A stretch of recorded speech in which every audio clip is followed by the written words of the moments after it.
Eh bien bonjour à toutes et toutes, bienvenue dans cette nouvelle vidéo critique. Eh bien aujourd'hui on va parler d'un film qui, ma foi, est mon film coup de cœur de l'année 2022 et je le dis sans vergogne, je le dis sans détour, on va parler d'un film avec Nicolas Cage qui joue Nicolas Cage ou de son petit nom Nick Cage. Je pense que vous avez compris assez aisément de quel film nous allons parler. On va parler d'un talon en or massif, un jeu de miroir jouissif, mais tellement bien fait. Bref les amis, voici ma critique de Un talon en or massif.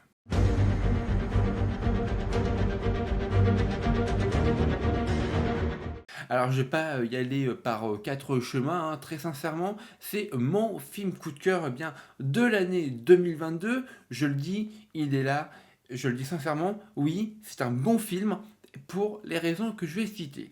Alors déjà, la première raison, c'est Nicolas Cage, hein, tout simplement, hein, le mentor du cinéma. Hein. Pour rappel, hein, le pépère a 100 près de 100 films à son actif. Alors, évidemment, son film, enfin ce film, Un talent en or massif, parle de la vie d'un acteur qui s'appelle Nick Cage, officiellement dans le film. Vous aurez compris, Nick Cage, Nicolas Cage, Nick étant j'ai envie de dire sans petit nom, hein, quand que les acteurs se disent entre eux avec lui, voilà, donc c'est plutôt amusant, ce genre de petites de petites références. Alors très sincèrement, qu'est-ce que je peux dire de ce film? Parce que bon, c'est peut-être mon film coup de cœur, mais cela n'exempte pas de défauts. Alors très franchement, on va d'abord commencer avec les points forts, parce que franchement, oui, il y en a. Cette œuvre cinématographique, il y en a, et je signe bien pour cette œuvre cinématographique. Hein. Pour moi, c'était pas un film, c'est carrément une œuvre. Un chef-d'œuvre, même, à la limite, malgré quelques défauts que je reviendrai dans quelques instants. Alors, très sincèrement, le film a une belle mise en scène, très franchement. Alors, c'est une mise en scène quand même assez basique, assez classique, mais le film arrive à te la faire comme si c'était des nouveaux plans, comme si c'était une nouveauté.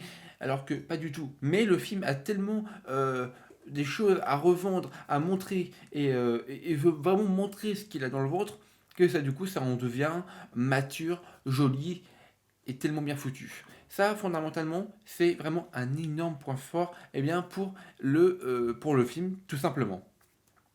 Alors, si je vous en parle de la mise en scène, c'est que il va y avoir des scènes d'action. Alors, rares sont-elles, évidemment, et c'est d'ailleurs un petit peu le point faible du film, on reviendra un peu plus tard. Il y a des scènes d'action, et les scènes d'action, mesdames, messieurs, sont quand même plutôt bien filmées. Et oui, il y a quand même une certaine patte artistique, une certaine composition de plans plutôt réussie. Tom Jim Mercon, le réalisateur du film, sait filmer les scènes d'action. Et ça fait plaisir. Ensuite, pour continuer dans les points forts du film, très sincèrement, nous avons un Nicolas Cage qui joue lui-même. Et bon, vous savez comment c'est compliqué généralement de jouer son propre rôle dans un film, mais là il y arrive très bien. Très franchement, depuis quelques années, je vais être assez honnête avec vous.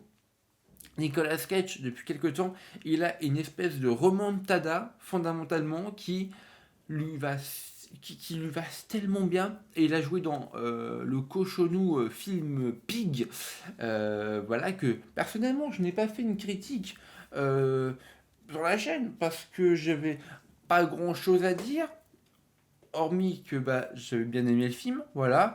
Je vous le dis sincèrement, il n'y avait pas vraiment de points négatifs, voilà, bon, pas la peine d'en parler sur la chaîne. Mais Pig est un très bon film que je vous conseille fortement de regarder.